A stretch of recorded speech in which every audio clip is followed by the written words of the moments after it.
안녕하세요. 자, 오늘 진도가 어디부터죠? 계약법에서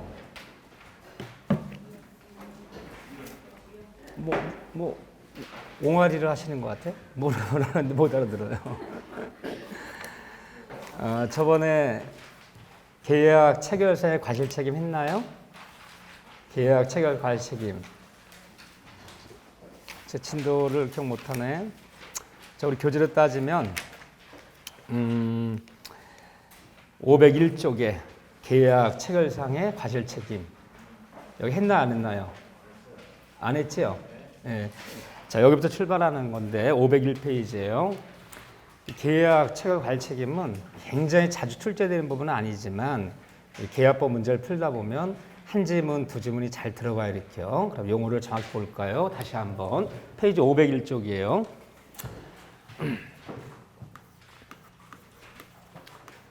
자, 이제 535조라는 이 법조문이 있는데, 이 법조문에 보면, 자, 용어가 계약 체결상의 과실 책임이라는 용어가 있어요. 그런데, 판례에 따르면 학설 얘기는 필요 없고 교과서에 학설 얘기가 좀 나와 있는데 학설은 전혀 읽을 필요도 없어요. 우리가 학설 안 모르니까. 그러면 대부분 판례에 따르면 계약 체결사의 과실 책임이라는 용어는 언제 쓰는 거냐. 결론부터 얘기하면 판례는 이 법조문 535조 이거요. 이거 이외에는 일체 인정치 않는다. 그러면 판례가 말하는 계약 체결 과실 책임은 오로지 딱 535조. 이 경우에만 쓰라는 거야. 이 경우 아닌 어떤 경우도 이 용어 쓰면 안 된다. 판례가 말하는 계약 체결 과실 책임 용어는 첫째, 요건. 어떤 때 이 용어가 발생하는 건가요? 여러분 교재를 보시면 어디가 그래도 간단하게 중요한 거라면 아무것도 아닌 것 같지만 502쪽에 그 앞에는 다 필요 없는 얘기들이고 읽지도 마시고 502쪽에 보면 2번에 성립요건이 안 돼요. 성립요건. 이거 별표 하나 치셔야 돼. 그래서 오른쪽 페이지에 쫙 나와 있는 거. 판례가 말하는 계약 체결 과실 책임 이 용어는 오로지 딱 이 경우에만 쓰라는 거예요. 첫째, 두 사람 사이에 외견상, 겉으로 볼 때 외견상 일단 계약은 성립이 되었을 것, 체결되었을 것, 성립은 되었을 것. 그러니까 판례에 따르면 일단 계약이 성립이 돼야지. 성립이 안 됐다 계약이. 만약에 계약이 준비 단계, 하나 준비 단계라 보기도 해요. 그럼 계약의 교섭 단계. 이런 데서 무슨 문제가 벌어졌다고 해서 계약 체결 문제 벌어지지 않고 일단 계약은 성립이 돼야 돼.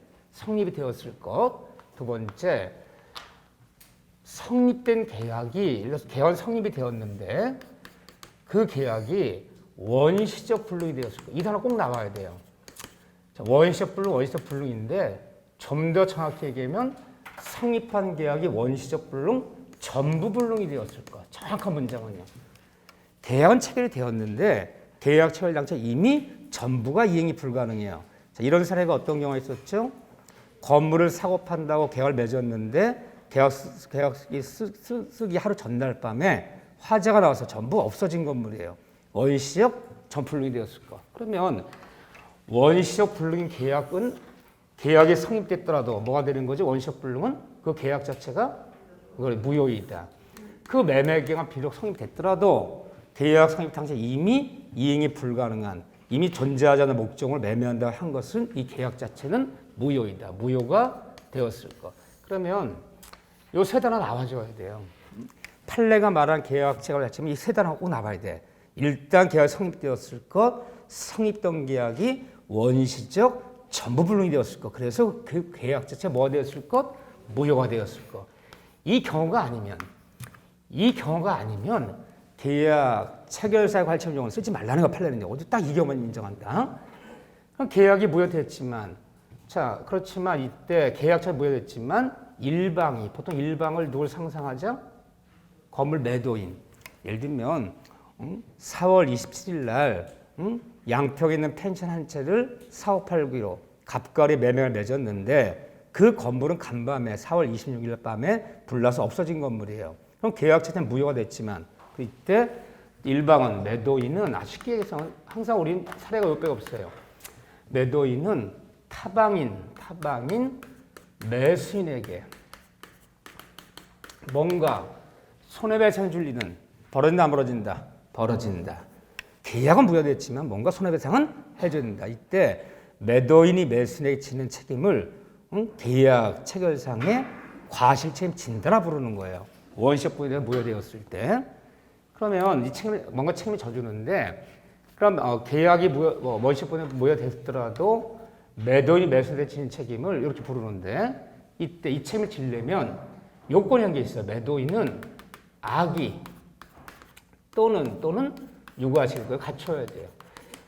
이미 건물 매매 계약 맺을 때부터 알고 있었어요. 불나서 없어진 건물임을 매도인이 악의 또는 유가실 알 수 있었을 것. 이거 갖춰줘야 되는 거고 또 매도인 매수인한테 이 책임을 지려면 타방인 매수인은 요건이 선의 그리고 무과실거. 이거는 갖춰줘야 된다. 만약에 건물 매매를 체결했는데 그 계약이 원시효분이 되어서 무효가 됐더라도 타방인 매수인이 선의 무과실이 아니라면 그러면 계약 체결할 책임 진다 안 진다 얘가? 안 진다는 거예요. 매수인 상대방은 선의 무과를 갖춰줘야 돼. 이걸 갖춰줘야 되는데 다만 이런 분쟁이 벌어졌을 때 타방 매수인의 선의 무과실은 추정해 준다는 거예요. 추정한다는 얘기 뭐냐면 가만히 입만 다물으면 돼. 매수인이 몰랐을 것이야. 그리고 무과실 것이야. 그러면 누가 입증하라는 거예요? 그렇죠. 입증처럼 매도인이 치라는 거예요. 매도인이 뭘 입증하는 거냐? 판사님 4월 20일 계약 맺었는데 간밤에 4월 20일 밤에 불나서 없어진 건물임을 매수인도 알고 있었습니다. 이 악이란 증거 반대면 악이란 증거 내가 대겠습니다. 악이란 증거. 얘 무과실이 아니라 유과실입니다. 뭔가 잘못됐다 내 입증하겠습니다라고 매도인이 입증내면 이 책임을 면하는 거예요. 그 입증하지 못하면 이것으로 추정되기 때문에 계약 체결할 책임을 져줘야 되는 거죠. 져줘야 되는데 이때 만약 매도인이 매수인에게 원시효분이 되어서 무효됐더라도 계약 체결할 책임을 진다면 이때 손해배상의 범위는 한 번만 잘 해놓으면 돼요. 어디까지 그러면 배상해줘야겠는가? 항상 우리가 계약법 배울 때 뭔가 잘못이 있는 사람은 잘못이 없는 사람한테 뭔가 책임을 져줘야 돼. 손해배상 책임을 진다 그래요. 항상 손해배상의 범위는 둘 중에 하나를 물어주는 거예요. 항상 법학에서는 하나는 실례배상이라는 것이 있어요. 실례배상. 하나는 이행이익배상이라는 거예요. 이행이익배상. 실례배상, 이행이익배상. 이 둘 중 하나 물어주는 건데 뭐 실례이익은 항상 이런 식 단어가 나와요. 이렇게 단어로 물으면 참 좋은데 실례이익은 무엇을 믿었다. 믿었음으로 인하여 발생한 손실. 아니 이 계약이 난 유효하다고 믿었어요. 유효하다 믿었는데 원시효분에서 무효됐잖아요. 뭘 믿었으로 발생한 손실을 실례배상이라 불러요. 보통 우리가 실례배상 그러면 마음속으로 뭘 상상하자. 항상 어느 계약 맺을 때 부대비용 정도 깨진 거, 부대비용. 이걸 상상하시면 돼요. 아니 이제 매수인 입장에서 볼 때는 간밤에 불나서 없어진 건물을 판다고 하는 바람에 오늘 계약서로 나오는 바람에 하루 일 못했죠. 교통비 썼죠. 뭐 여러 가지 부대비용 깨진 게 있어요. 그 정도 물어주면 이게 실례배상이라 부르는 거예요. 근데 이행이익배상은 항상 단어를 물을 때 이 단어 꼭 나와요. 무엇을 이행했다면 이 단어 나와요. 이행했다면 내가 남겼을 모든 이익. 네가 계약대로 나의 건물을 명도했다면 내가 남겼을 모든 이익을 불어달라. 그럼 결국은 이행이익은 이행했던 남겼을 모든 이익이라는 것은 전손해배상을 얘기하는 거예요. 전손해를 배상해달라. 그럼 건물 매매 계약이라면 예를 들면 뭐가 이행일까요? 예를 들면 자 건물을 매매 계약 맺었는데 간밤에 불나서 없어진 건물을 판다라고 계약 쓴 거야 오늘. 그럼 원시적 불능 이 계약 자체 무효잖아요. 무효지만 매도인은 매수인에게 뭔가 계약 체결상에 관점을 져야 되는데 이행이익이라는 게 뭡니까?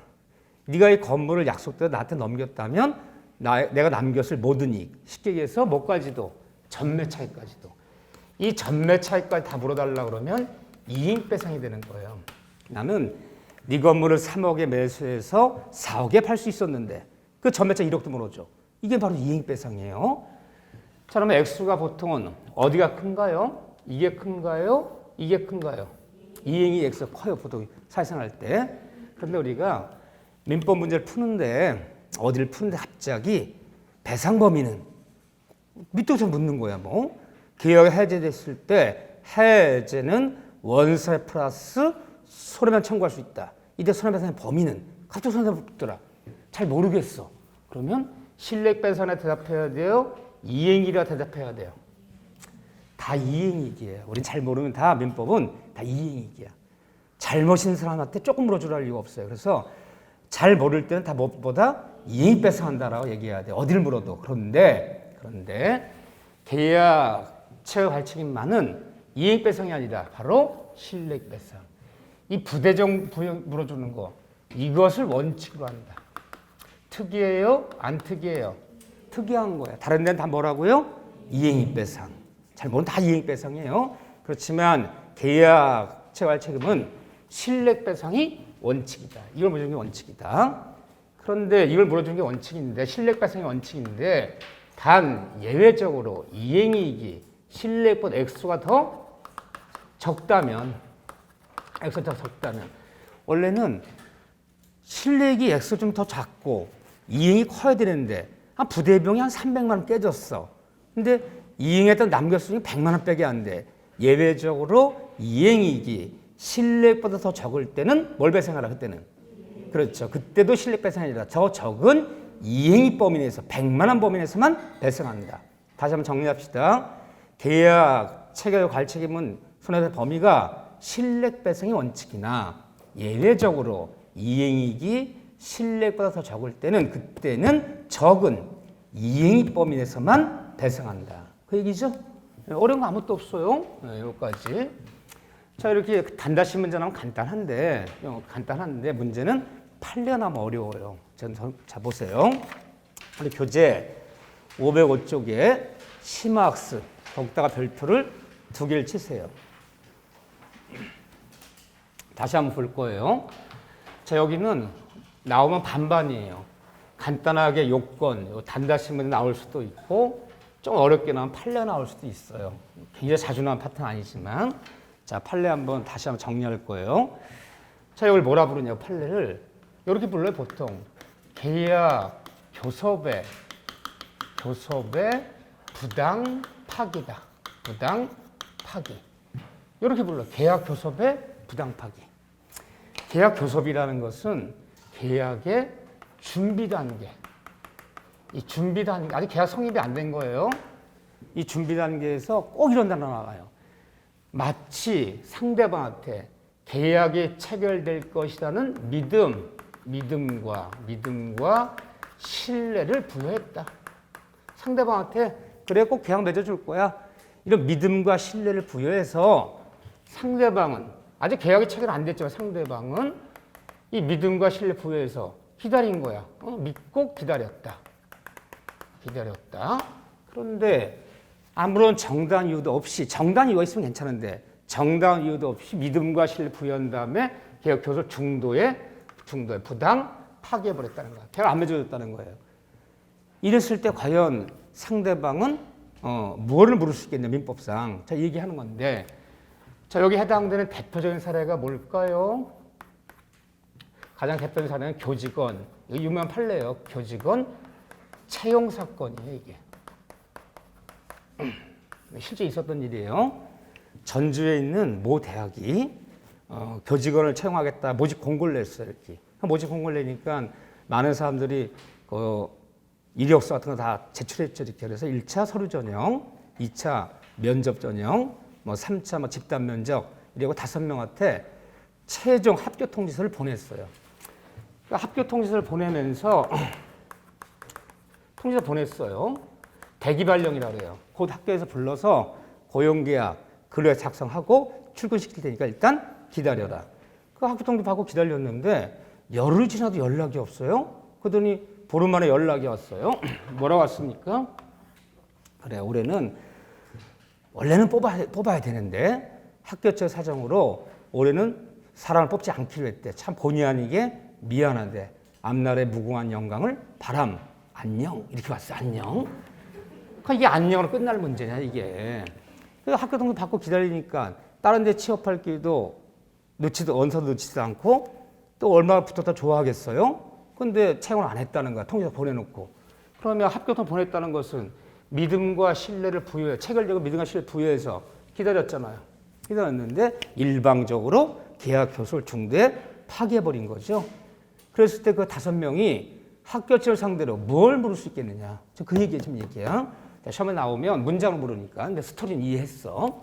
첫째, 이 경우에 이 5명은 합격자를 상대로 고용하라. 우리를 채용하라. 통지서 보냈으니까 나는 계약 체결을, 고용계약이죠.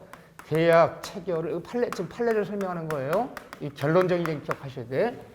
이런 계약 체결을 강제할 수 있다는 거예요? 없다는 거예요? 소송 냈어.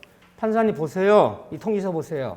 학교 측은 우리 5명을 고용하라는 판결을 구합니다. 이런 소송 제기할 수 있다 없다? 없다는 거예요. 강제할 수는 없어. 고용하라고 판결 내릴 수는 없다는 거예요.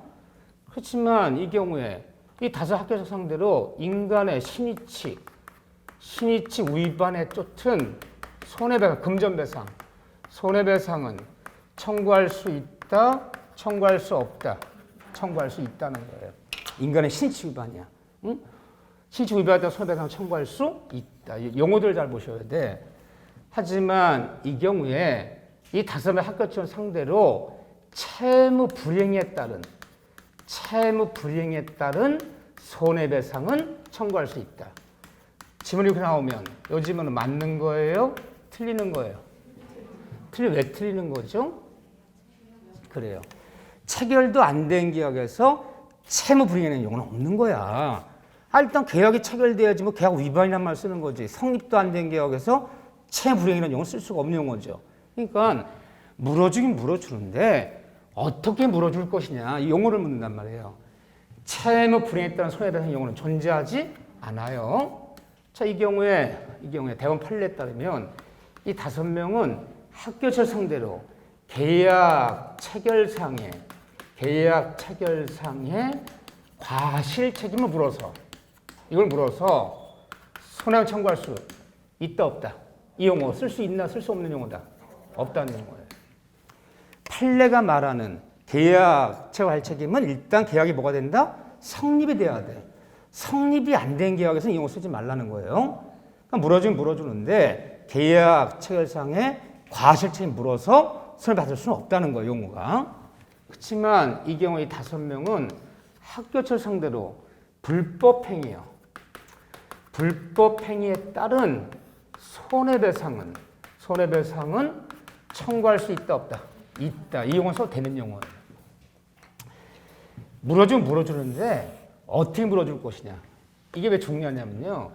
여기에 계약 체결상의 과실 책임 문제를 인정해버리면 상대방 이 5명 상대방의 선의무 과실은 추정해주고 학교 측이 이 5명의 악인의 유과실 입증 못하면 물어줘야 되는 거야.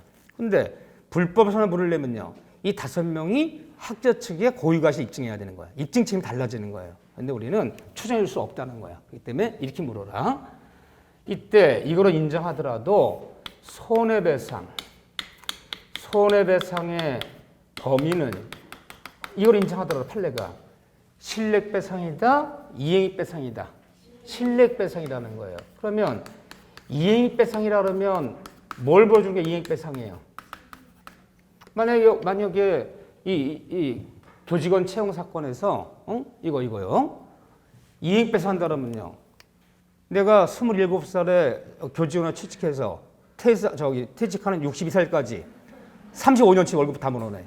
이게 이행이익이야. 그걸 물어달라고 할 수는 없어요. 여러 가지 부대비용 깨진 거, 기회비용 깨진 거, 이 정도지 35년치 월급 내라고 할 수는 없잖아요. 이걸 인정하더라도 실력배상이다. 다만 실력배상하지만 이 과정에서 인격적인 침해, 우리가 인격적인 침해를 뭐라 불러요? 이걸 위자료라 부르는 거야. 정신적 충격. 정신 충격. 인격 침해에 대한 배상도 위자료. 인정한다, 인정 안 한다. 인정한다. 요 단어. 그렇지만 늘 쓰는 용어예요. 그래서 계약 교섭에 부당 파기를 판례는 계약 체결 갈증을 인정할 수는 없고 신의치 구별에 따른 손해배상, 불법 손해배상을 물을 수 있다. 하지만 계약 체결 갈증을 인정할 수는 없다. 또 인정하더라도 이거로 붙더라도 배상법인은 역시 신뢰배상이지 이익배상은 아니다. 이 과정에서 인격적 침해, 의자로도 배상한다, 배상치 않는다, 배상한다. 딱 그 문장이에요. 요거요. 네, 오히려 여기가 나올 확률이 더 커요. 제가 볼 때는. 오케이로 정리했고. 자, 넘기시면 계약 효력에서 바로 동시항변권 들어가죠. 아마 총론에서 이 동시항변권이 굉장히 과거에는 어렵게 나왔어요. 왜 어렵게 나왔느냐. 이 동시항변권이 성립 요건을 물어버리면 굉장히 장문의 지문이 나오기 시작하고 장문의 사례들이 나오기 시작해요. 과거에는 이 동시항변이 가장 어려운 문제였어요. 또 나오기도 자주 나오고. 근데 최근만 놓고 보면 최근에 여기서 너무 학문적인 성립 요건을 묻는 것보다는 박스 쳐놓고요. 동시항변에 들어가는 고르시오. 동시항 아닌 거 고르시오. 실질적인 거 바로 물어버려요. 이렇게요. 그걸 물어야지 우리가 더 편하지. 학문적으로 물어버리면 장문의 지문이 나오고 굉장히 까다로운 문제가 된다. 이게 두 군데 볼 거예요. 그러면 교재 509쪽에 동시이행의 항변권이다. 뭐 지금 배우는 용어들 계약 체결상의 과실 책임이니 동시이행 항변권이니 좀 이따 배울 위험 부담이니 이런 용어들이 낯설어요? 낯익어요? 낯설어요. 뭐 낯익어? 본인 전문가인가 봐. 사진한테 많이 썼나 봐서. 나 사진한테 맨날 그랬다. 너 동시항변이야. 너 위험부담 져. 이런 얘기 많이 썼다. 난 듣느니 여기가 처음 듣는 얘기다. 뭐 낯설어요. 낯익어요. 그러니까 다 일본식 한자 용어야. 일본식 한자 용어라 우리가 사회생활 할 때 이런 용어를 쓰질 않아. 근데 다 이런 생각을 하고 있는 거야. 하고 있는데도 그걸 용어로 이렇게 쓰는 거구나. 그거를 몰랐을 뿐이지 많이 쓰는 거지만 용어 자체는 쓰지 않잖아요. 자, 부당 매매했을 때 잔금 치르는 날 매수인이 잔금 치르는 거와 매도인이 소유권 이전에 필요해서 교부하는 건 서로 무슨 관계 들어간다? 동시함에 들어간다. 임대계약이 끝나는 날 집주인이 보증금을 빼주는 거와 세입자가 임차 목적물을 반환하는 것은 서로 동시함에 들어간다.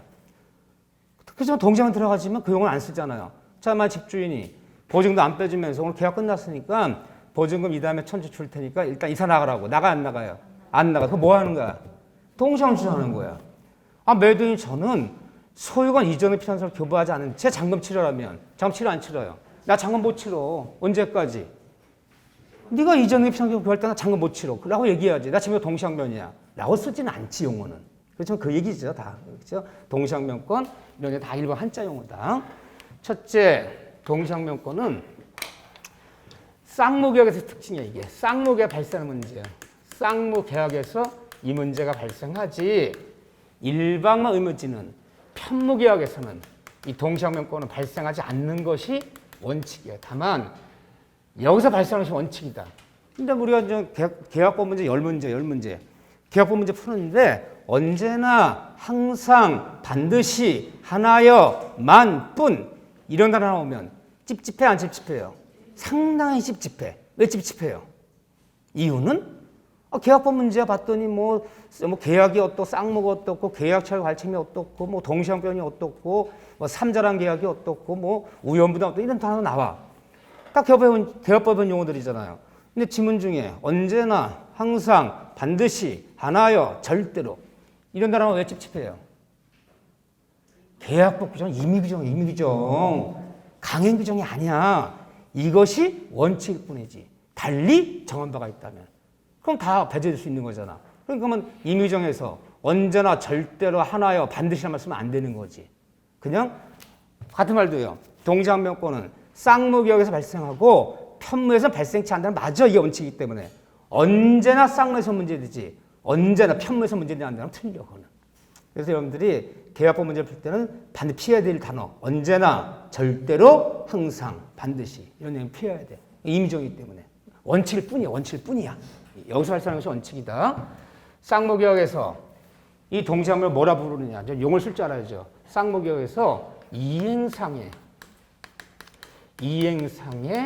견현성이다라는 용어를 쓰죠. 저는 이런 용어 쓰고 싶지 않은데 그들은 시험장 가면 이 시험 문제 푸는 사람들이 이렇게 용어를 써버리면 못 알아들으면 어떡하지?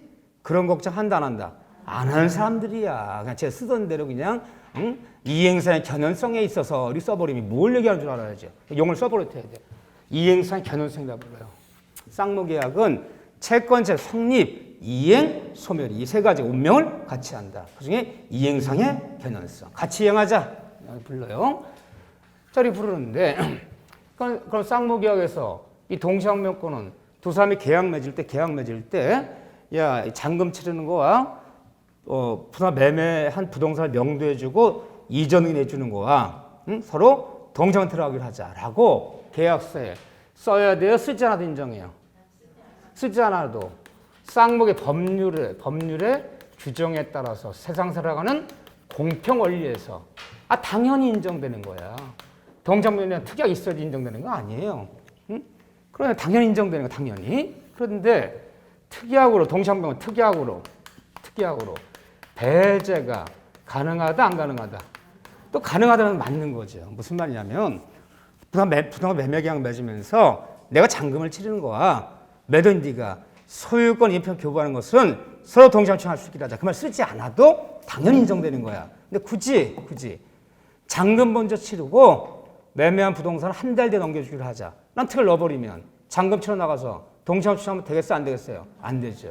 아무런 말이 없으면 당연히 인정하지만 특약이란 특약으로 배제할 수 있다. 이러는 거죠. 그런데 이 동시항명권은 상대방의 이 청구권을 일단 전제로 하는 거예요. 이 청구권을 전제로 한다는 얘기는 상대방이 나한테 먼저 청구해 와야 돼. 청구해 왔을 때 항변한단 말이 있는 거지. 상대방이 청구도 안 했는데 내가 먼저 항변하는 거 없어요. 항상 청구를 먼저 해와야 되는 거. 어떻게 청구해요? 상대방 저는 자기 의무를 나에게 제공하지 아니한 채 나에게만 이행을 요구한 거야. 매도인 저는 소유권 이전의 필요를 제공하지 않은 채 나에게 잔금을 요구한 거야. 임대인 저는 임차보증금을 반환하지 않은 채 나에게 이사 나가라는 거야. 보세요. 동시항명권 쌍무계약에서 서로 이행을 해야 되는데 자기는 자금을 제공하지 않은 채 나에게 이행을 요구했을 때 그때 이 사람이 이 청구받은 이 사람이 뭐 하는 거예요? 버티기 하는 거죠. 정확하게 버티기 하는 거지. 뭘 버텨요? 네가 뭐뭐뭐 할 때까지는 나 이행 못해. 나 매도인 네가 뭐 할 때까지는 나도 잔금 못 치러. 임차인 당신이 보증 반할 때까지는 나도 이사 못 나가. 이렇게 버티기 하는 거야. 상대방 이행 제공할 때까지 나도 이행을 못 하겠다. 이게 버티기 하는 거죠. 그러다가 상대방이 드디어 나에게 이행을 제공하면 어떻게 돼? 나도 이행해야지. 더 이상 인정 동시항명권은 주장할 수 없는 거죠. 그런데 동시항명권은 채권이다, 물권이다. 채권이야. 쌍무의 발생 채권이야. 채권이기 때문에 동시항명권은 누구끼리만? 이 둘끼리만 동시항 추한다는 건 당사끼리. 쌍무의 당사끼리 추하는 거지. 제3자한테 동시항 추한다는 말은 없는 거죠. 이것이 뭘 한다는 점이야? 유치권의 다른 점이야. 유치권도 네가 뭐 할 때까지는 못 돌려줘. 뭐 거절하는 거지만 유치권 물권이기 때문에 누구한테도 경락자한테도 인도거절하고 제3자한테도 인도거절할 수 있지만 동시항명권은 둘끼리 매수인은 매도인에게만 임차인은 임대인에게만 동시항변하는 거지 3자 쫓아가서 동시항변한다는 말은 없는 거예요. 채권이기 때문에. 또 동시항명권은 이게 권리가 아니에요. 유치권은 권리예요. 유치권은 독립한 권리야. 담보 물권이 권리잖아. 권리. 근데 동시항변권은 이 쌍무에서 발생하는 권능. 권리가 아니라 권능이라 부르는 거예요. 동시항변 권리가 아니라 권능이다. 그럼 권능은 뭐고 또 권리는 뭐냐? 권능은 뭐고 권리는 뭐예요? 권리는 권리고 권능은 권능이고. 그래요. 잘했어요. 권리를 쪼개버리면, 권리를 인수분해 시켜버리면 권능으로 이루어지는 거야. 그러면 권능이 모여서 권리가 되는 거야. 예를 들면 소유권, 그러니까 소유 권리의 줄임말, 소유권 권리 소유권. 소유권 권리를 쪼개버리면 사용 권능, 수익 권능, 처분 권능. 이 세 가지 권능이 있는 거야. 이 세 가지 권능이 모두 모여서 소유권 권리가 되는 거야. 그러면 이 동시항변권은 쌍무의 한 내용의 내용. 쌍무 한 내용이지. 쌍무에 독립한 권리는 아니다. 한 내용이다. 권리 한 내용. 권리한 내용을 권능이라 부르는 거야. 이게 권능이지 독립한 권리는 아니다. 이렇게 표현해요. 자, 그런데 바로 들어갈 거예요. 어딜 먼저? 일단 시험에 나올 만한 걸 먼저.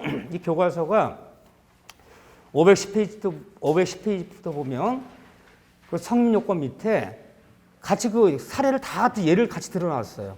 동시에 들어가는 거 안 들어가는 거 다 예를 들어놨는데 이걸 한 번에 뽑아낸 거 있어요. 뽑아낸 거. 응? 이렇게 하면 또 복잡하고 우리 교재 어디가 중요하다 그랬냐. 최근에 시험 출제 경향이 515페이지. 515페이지. 동시항변권이 인정되는 거. 서로 동시항에 들어가는 거. 같이 이행하자. 들어가는 거. 한 페이지 넘겨보세요. 판례가 동시항변권을 인정하지 않는 거. 가만히 한번 교재를 보면요. 판례가 동시항변을 인정하지 않는 경우 그러더니 쫙 몇 회 때 기출을 지으면 쫙 나오잖아요. 26, 27, 29, 30. 앞으로 봐보세요. 다시 나와보세요. 동시에 인정되는 거. 쫙 쏟아져 나오잖아요. 그러니까 최근은 26, 27, 29, 30 보면요. 어려운 너무 사례 그 앞에 어려운 판례를 묻지 않고 박스 쳐놓고요. 동시항에 들어가는 거 고르시오. 또 아닌 거 고르시오. 이게 더 중요해요. 우리한테는 좋은 거야. 이거 몇 개 외우면 된단 말이에요. 그러면 다음 같은 판례가 서로 동시항변을 주장할 수 있다라고 얘기한 것이 있고 다음 같은 경우 동시항변이 아니다라고 하는 것이 있어요. 부정한 것이 있어요. 둘 다 외워야 되지만 둘 다 못 외우면 어느 걸 보자. 아닌 걸 외우셔야 돼. 그러면 동시항변에 들어가는 건 많아요. 여기 지금 6가지 소개하고 있는데 이 6개 말고도 많이 나올 수 있어. 그렇지만 동시항변관계가 아닌 것은 여기 나열된 것만큼은 없어요. 한쪽을 정확히 알면 돼. 자, 한쪽 하나씩 봅시다. 516쪽에 첫째, 다음 같은 것은 우리가 사회생활 때 동시항변관계가 아니다. 동시항이 아니라는 건 뭐예요? 내가 먼저 선이행한다. 누가 먼저 선이행해야 돼. 내가 먼저 이행하여야 이행을 요구할 수 있는 거죠. 같이 이행하자 추천할 수 있는 거 아니다. 그래서 항상 제일 먼저 나오는 얘기가 변제기죠. 변제와 빌린 돈 갚는 거예요. 변제와 담보권 말소. 담보를 말소시켜주는 거. 또는 변제와 무슨 저당권 말소. 은행에 가서 대출받은 대로 갚으면서 저당권 말소시켜달라. 그럼 돈을 갚는 거와 담보권 말소, 저당권 말소. 또 담보권 말소니까 여기는 뭐 양도담보다 뭐 매도담보다 이런 게 들어갈 수도 있어요. 이런 것들은 채무자 돈 갚으면서 내가 돈 갚는 거야. 당신이 담보를 말소해주는 거 지금부터 같이 하자라고 동시항변 주장할 수 있다 없다? 없다. 그럼 뭐라는 거 없으면요. 변제가 먼저 선행이야. 돈을 먼저 갚아야 나중에 말소를 요구하는 거지. 말소해 줄 때까지는 나 돈 갚는 거 거절한다. 걸 수 있는 거 아니다. 변제가 선행이다 그래요. 첫째 얘기 많이 나오죠. 두 번째는 변제와 채권 증서의 반환. 채권 증서의 반환은 서로 동시항변이다. 동시항변이 아니다. 너 내가 돈 빌 때 써줬던 차용증 갖고 와. 차용증 지불 각서. 내가 너한테 돈 갚는 거야. 내가 써준 차용증을 돌려주는 것은 동시항변이니까 내가 쓴 차용증 돌려줄 때까지는 나 돈 갚는 거 거절하겠다. 나 지금 동시항변 하는 거야. 된다는 거예요? 안 된다는 거예요? 안 된다는 거예요. 돈을 먼저 갚는 게 선행이에요. 차용증 지불각서 안 돌려준다고 돈 갚는 거절하면 안 돼요. 동시항변이 아니다. 그렇지만 변제와 돈을 갚는 거와 변제와 영수증의 교부는 어렵지 않아요. 뭐 어려운 걸 물어. 영수증이 무슨 영수증이냐면요. 돈 받았다는 변정수 써주는 거. 내가 그랬어요. 나 1,000만 원 빌렸는데 맞는 자리에서 1,000만 원 주면서 써. 영수증 뭐라고? 몇 월 며칠 빌린 돈은 1,000만 원. 오늘부터 총 완결이야 써달라. 채권자가. 볼 필요 없어서 못 쓴대. 다음에 써주겠대. 나 써줄 때까지는 돈 갚는 거 거절한다. 돼요 안 돼요? 되는 거예요. 돈을 갚는 거와 채권자가 돈 받을 영수 써주는 것은 동시에 들어가요. 그러니까 뒤집어 얘기해 볼게. 돈은 내가 2, 3일 뒤에 갚을 테니까 내가 2, 3일 뒤에 통장을 붙일 테니까 오늘 만난 김에 자필로 적어.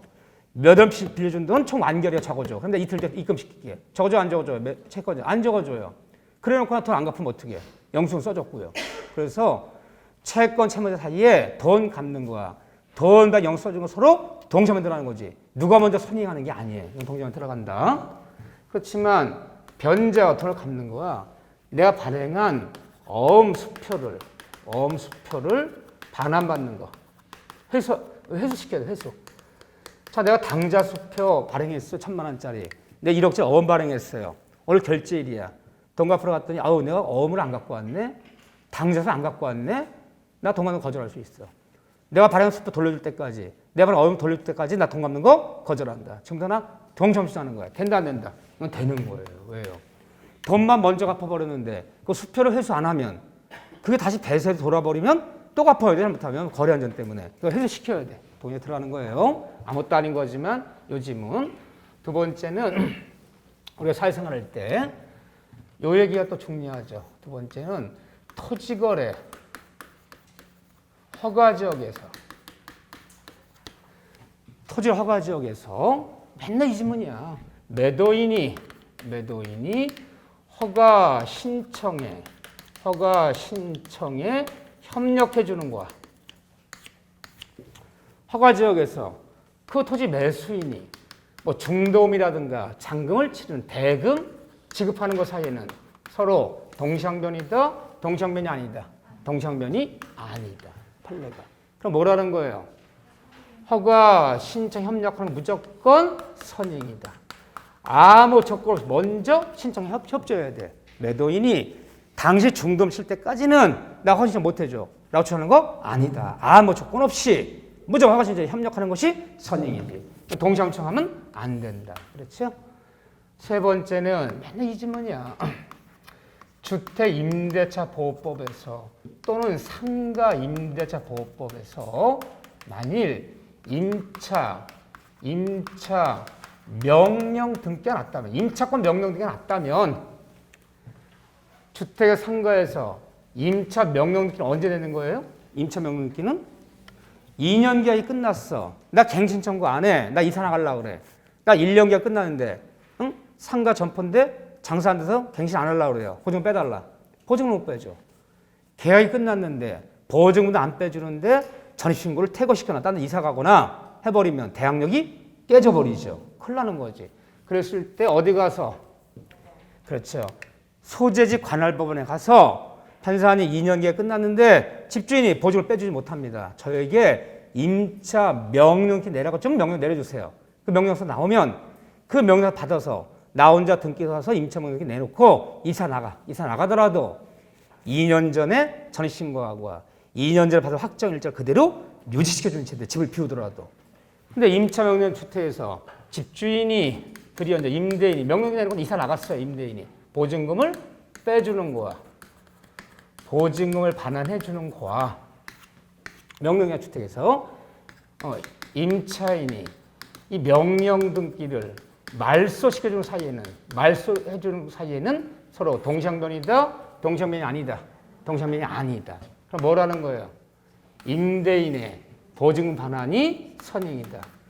아무 조건 없이 먼저 보증을 빼줘야 나중에 말소시켜 주는 거지. 집주인이 임차 말소 편성을 교부할 때까지는 나 보증금 빼주는 거 거부하겠다. 지금부터 동상변이야. 주장하면 안 된다. 선행이죠. 이렇게요. 가장 유명한 문장이죠. 네 번째. 하나 더 이제 두 번 나왔던 게 뭐냐. 우리 교재 봐보세요. 교재 보시면 6번에 있어요. 6번. 516페이지 맨 밑에 6번 봐보세요. 근 저당권 실행의 경매가 무효됐다. 이 무효됐을 때 서로 부당할 바는 아니야. 부당할 바는. 자, 경매가 무효됐다. 그럼 경매가 무효돼 버리면 등장인물이 몇 명이 등장할까요? 자, 한번 예를 들어 볼게요. 토지가 이렇게 있어요. 2,000평짜리 토지인데 토지 소유자가 누구냐? 갑이야. 갑이에요. 그런데 여기에 채권자가 저당을 잡았어요. A라는 채권자 얘가 저당 설정 등기 저당 금액은 3억 원. 누가 A가 이 저당권자야. 채권자라고 보면 채권자. 저당권자, 채권자. 그럼 등기부터 보면 얘는 채무자예요. 근데 약속한 날짜에 돈을 갚지 않는다고 채권자 A가 이 저당 몫을 경매에 집어넣었어요. 그래서 이게 여기다가 2번 경매 개시 결정이 잡혔어. 경매 진행되어서 한 3번 유찰된 것을 예를 들면 박씨라는 사람이 경락을 받아버렸어. 경락 완납이 됐어요. 경락 완납 시에 뭐 하잖아도 등기하잖아도 세금 취득한다. 하지만 어차피 처분하려면 뭐 한다면 처분해라. 등기한 처분해. 보통 그래서 경락된 완납하는 날 완납 증거 첨부해 촉탁 등기를 의뢰해요. 그럼 법원이 촉탁 등기를 다 내줘 이렇게요. 그래서 등기까지 놨다 칩시다. 안 놔도 되고 나도 되고. 저 놨다 칩시다. 3번 소유권 이전. 예를 들면 수원지방법원의 촉탁으로 소유자는 박경락이. 이렇게요. 놨다 칩시다. 자, 그런데 경매당한 채무자. 경매 신청해서 배당받아간 채권자. 경락받은 사람 3명이 얽혀요. 근데 얘가 미국 가 있었거든요. 미국에서 3년 만에 왔더니 얘한테 돈을 빌린 적도 없는데 얘가 허위에 근장을 잡은 거야. 그 경매를 집어넣어버린 거야 이렇게요. 그 경락대금을 지가 받아간 거예요. 이해되죠? 돈 빌린 적 없는 거야. 판사한테 돈 빌린 적 없습니다. 이 경매 자체가 다 무효입니다. 저는 빌린 적도 없고 허위에 근저당입니다. 이 인정이 됐어. 맞다. 무효이다. 판결 났어. 그럼 무효는 뭐가 있는 거야? 무효는 부당반환. 그럼 얘는 뭐 해야 돼? 이 땅 찾아가야 될 거 아니에요. 경락 쫓아가서 판사가 경매 무효라고 그러지 않았느냐. 부당반환 하라고 하니까 내 땅 돌려달라. 얘 반환을 청구했어. 그럼 만약에 얘가 이 토지를 반환해주면 얘는 경락대금 찾아와야 될 거 아니야. 얘 경락대금이요. 경락대금 누가 찾아와요? 얘한테 찾아오는 거잖아. 얘가 하는 얘기가 나 경락대금 배당받은 채권자가 나에게 내 경락대금 반환해줄 때까지는 나도 반환을 거부하겠다. 얘가 반환하는 거야. 내가 땅 권리전 지금부터 같이 한다. 나 동시항변이야. 된다는 거야? 안 된다는 거야? 안 되면 이유가 뭐라고 했어요, 제가? 3명이 뒤에 얽히면 안 돼. 동시항변권 갑과 을, 매도인, 매수인, 임대, 임차인 이 둘끼리인데 3명이 뒤에 얽혀서 얘가 예타하는 거와 내가 예타하는 거 이건 다른 거잖아요. 이 동시합청할 수 없어요. 아무 조건 없이 반환해야 돼. 일단 반환해야 돼. 반환하고 경락대금을 네가 받는 못 받는 너의 문제지. 나에게 주장하면 안 되는 거야. 3명이 얽혀 있잖아. 서로 이렇게 될 때 동시항변이야. 이렇게만 동시항변이 성립하는 거지. 이게 한 명 더 등장해서 얘가 예타하는 거와 내가 예타하는 건 동시항변이다. 이런 얘기 있을 수 없는 거예요. 그래서 경매 무효돼 버리면 등장하면 3명이 나온다. 채무자, 경락자, 채권자끼리는 동시에 성립할 수 없다. 꼭 기억하셔요. 요즘은 잘 나온 지문이야. 자, 이런 얘기들이고 여기 이제 다 봤고 다만 앞에 이제 동시하면 인정되는 거 봐주면 돼요. 앞에. 그래서 1번, 2번, 3번, 뭐 4번, 5번 다 똑같은 얘기야. 이 얘기나 마찬가지. 이 얘기 다 마찬가지예요. 이거요. 네. 자, 봐주시고 그다음에 효력을 좀 볼까요? 효력. 동시하면 효력이요. 말긴 대충 알아들으니까 이제 바로 시험에 나오는 쪽으로 교재 514쪽이에요. 동료 효력. 그래서 쌍무계약에서 동시험력은 있다면 같이 하자. 네가 나에게 이행 제공할 때까지는 나도 이행 못해. 같이 이행하자. 이 동시행방을 있는 사람은 어떤 법적력이 있는가? 매수인 매도인에게 너 소유 이전에 필요한 교부할 때까지는 나 잔금 지급 거절한다. 동시험 주장하고 있는 거야. 임차인이 임대인에게 보증을 반환해 줄 때까지는 나도 임차를 반환 거부한다. 동시항변 주장하고 있는 거야. 그 동시항변이 있다면 무슨 법적 효력이 있는가 봐보세요. 첫째, 514쪽이에요. 아무것도 아니에요. 동시항변인 사람은 상대방이 나에게 이행을 제공할 때까지 뭐 할 수 있다. 내 의무 이행을 거절할 수 있다. 당연한 얘기지. 버티게 하는 거죠. 나 잔금 지급 거절할 수 있다. 그런데 문제는 이 동시항변권이 있는 사람은 이행, 지체, 빠진다, 빠지지 않는다. 늦게 이행했다고 이행 지체란 말이 없어. 잔금 친 날이 지금 2달이 지났어요. 2달 지났는데 잔금 지급 안 하고 있어. 왜 안 하고 있을까요? 매도인이 소유권 이전에 필요한 서류를 완벽히 교부를 안 하고 있어. 그래서 나 교부할 때까지는 나도 동시함수하면서 잔금 거절하고 있어. 좀 2개월이 지났어. 그럼 이 다음에 얘가 드디어 이전 필요한 서류 교부했어. 그러니까 내가 2개월치 이자 내야 돼, 안 내야 돼? 안 내는 거지. 동시행이 발생한 날로부터는 정당 권리 행사하는 거기 때문에 늦게 이행하더라도 이행 지체란 말이 없기 때문에 내가 동시행이 생긴 날로부터는 상대방 이행할 때까지 내 의무를 나도 의무를 이행하지 않았어. 잔금 안 치렀어. 상대 이행 제공할 때까지 잔금적으로 거절하면서 동시행을 하고 있다고 해서 이행자 빠지기 때문에 지연이자라는 거. 이 지연이자는 발생한다, 발생치 않는다. 발생치 않는다. 응? 정당 권리 행사하는 거야. 응? 동시에 생긴 날로부터는 정당 권리 행사하기 때문에 상대 이행 체할 때까지 내 의무를 제공하지 않았다고 단돈 10원도 지연이자는 발생치 않는다. 그런데 세 번째 얘기 이거 왜 묻는지 몰라 이거. 이 정신 나간 그들은 아무 생각이 없어. 왜 아무 생각 없습니까? 우리가 동시항명권의 시험범위에 들어가지만 왜 동시항 왜 알아야 되는 거야? 중개모 볼 때 임대인이 보증 안 빼주면 나가라 그러면 임차인이 동시전화에서 안 나갈 수 있고 이런 거 다 문제되잖아. 잔금 치른 날 매도인이 아이고 저기 서류 다 갖고 왔는데 부동산 매도 인감증명은 내일 떼줄 테니까 잔금 치르라면 치러 안 치러요? 안 치렀더니 막 펄펄 뛰는 거야 매도인이. 왜 안 치르냐? 계약서대로 치러야 되는 거 아니냐? 아니 그럼 이전에 필요한 서류 다 교부해야지. 내일 떼준다니까? 그 상대방이 잔금 안 치르는 건 정당 권리다 부당 권리다?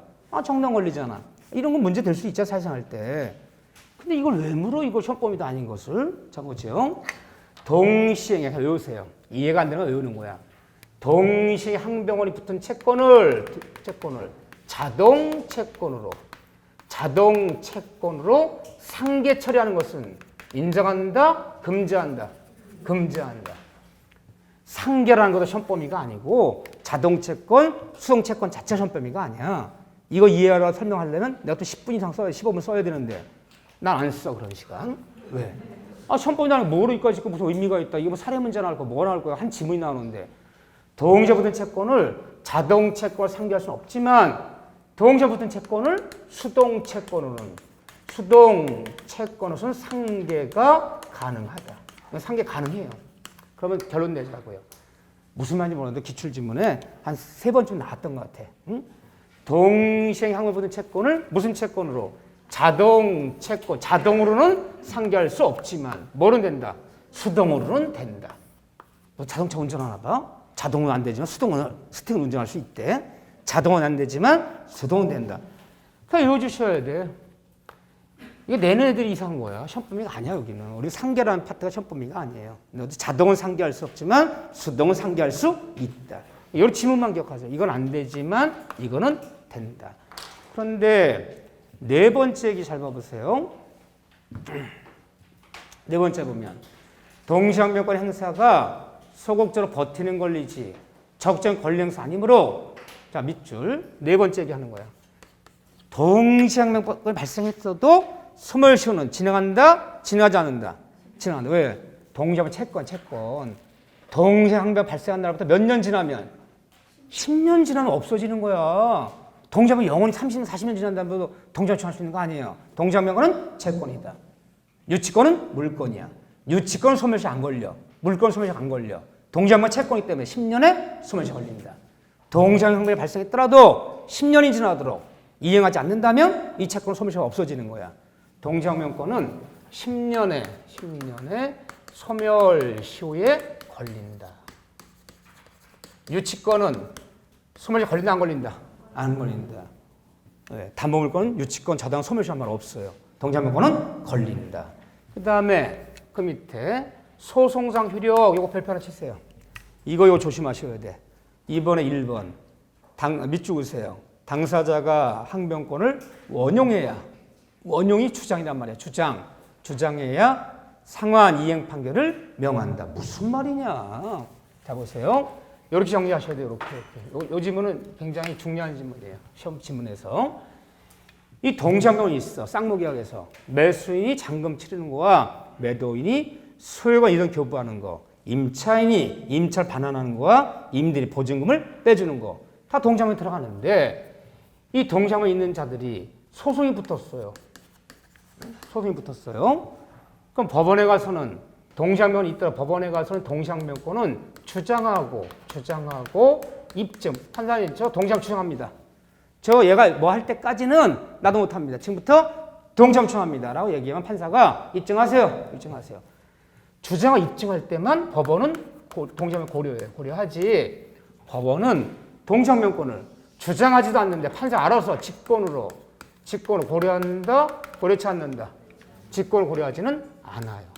그런데 당사자끼리는 당사 누구예요?